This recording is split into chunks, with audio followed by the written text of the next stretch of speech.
Mental healing in ancient times. The Stoic prescription. It is not events that disturb people, but their interpretation of them. This profound insight from Epictetus lies at the heart of the Stoic approach to mental healing in ancient times. While they didn't have the sophisticated diagnostic tools or pharmacological interventions of modern psychiatry, the Stoics offered a comprehensive and remarkably effective system for managing emotional distress and cultivating inner peace. Their therapy was a philosophy, a way of life designed to inoculate the mind against suffering and build unshakable resilience. The soul's illness. Errors in judgment. For the Stoics, mental anguish, what we might call anxiety, anger, fear, or persistent sadness, was not merely an unfortunate circumstance, but an illness of the soul. This illness, however, was not caused by external events, but by our own judgments about those events. If you interpret a setback as a catastrophe, or a minor insult as a profound affront to your dignity, then suffering is the inevitable consequence. The Stoic believed that destructive emotions, which they termed passions, arose from errors in judgment, from assenting to irrational impressions that presented external things as inherently good or bad, rather than indifferent. The goal of mental healing, therefore, was to correct these faulty judgments and retrain the mind to perceive reality rationally. The Dichotomy of Control, the fundamental cure. The cornerstone of Stoic mental healing is the dichotomy of control. This principle, articulated clearly by Epictetus, teaches us to rigorously distinguish between what is within our power and what is not. Our opinions, impulses, desires, and aversions, these are entirely within our control. Everything else, our bodies, possessions, reputation, health, and external events, are outside of our control. Mental distress, they argued, almost always arises from striving to control what is uncontrollable, or from being upset by things that are indifferent to our true well-being. By focusing all our energy and concern solely on what is within our control, our internal responses, we starve the roots of anxiety and frustration. This radical acceptance of what cannot be changed is the first step towards liberation from suffering. Premeditation of Evils. Premeditatio malorum. Emotional inoculation. One of the most powerful and counterintuitive Stoic practices for mental healing was the premeditatio malorum, or premeditation of evils. Far from being pessimistic, this exercise involved consciously contemplating potential misfortunes, the loss of loved ones, illness, poverty, public humiliation, even death. By mentally rehearsing these scenarios and imagining how one would respond rationally and virtuously, the Stoic aimed to inoculate themselves against the shock and emotional upheaval these events might otherwise cause.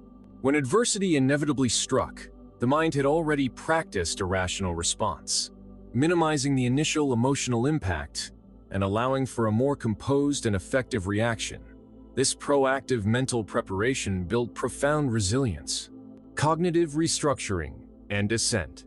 Challenging impressions. Long before modern cognitive behavioral therapy, CBT, the Stoics engaged in a form of cognitive restructuring. They taught us to examine our impressions. When a thought or feeling arose, especially a negative one, they would pause and ask, "Is this true? Is this within my control? Is this necessary?" They emphasized that we are not compelled to assent, agree with, every impression that flashes through our minds. By withholding assent from irrational judgments, by challenging the initial knee-jerk reaction, we prevent the passion from taking root and blossoming into full-blown distress. This constant vigilance over one's thoughts was a daily exercise in mental hygiene, ensuring that reason remained the dominant force in the mind. Journaling and reflection. The self-therapist. Many Stoics, most famously Marcus Aurelius in his Meditations, engaged in daily journaling and reflection. This practice served as a form of self-therapy.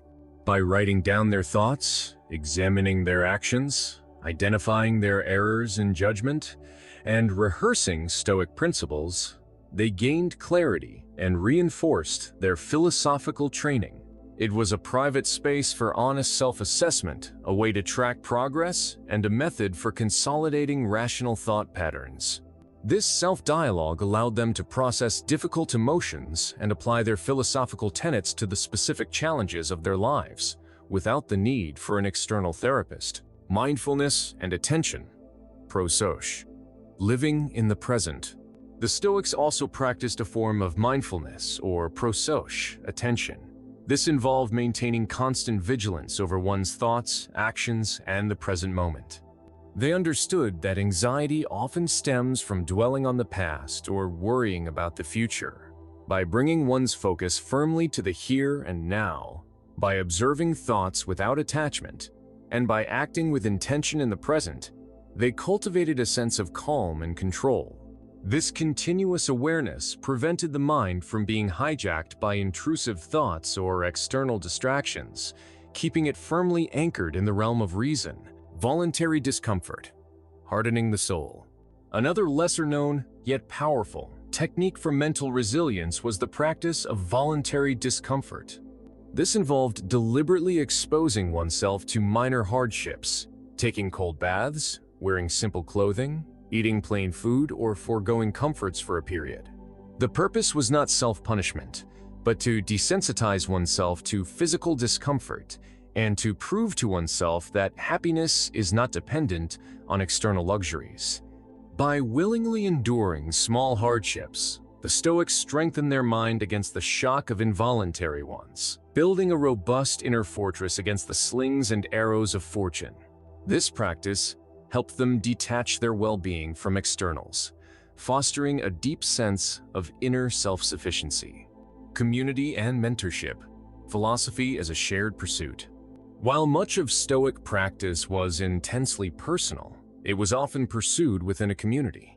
Students would learn from teachers, engage in philosophical discussions, and offer mutual support. Seneca's letters, often written to offer consolation or guidance, exemplify the role of philosophical mentorship in providing therapy and direction during times of emotional distress. This shared pursuit of wisdom and virtue provided accountability, perspective, and the comfort of knowing one was not alone in their struggles. The community reinforced the principles, offered alternative viewpoints, and provided a living example of Stoic equanimity. In essence, ancient Stoic mental healing was a rigorous, daily regimen of philosophical practice aimed at cultivating an unshakable inner citadel. It recognized that true peace comes not from a life free of problems, but from a mind free of irrational judgments about those problems.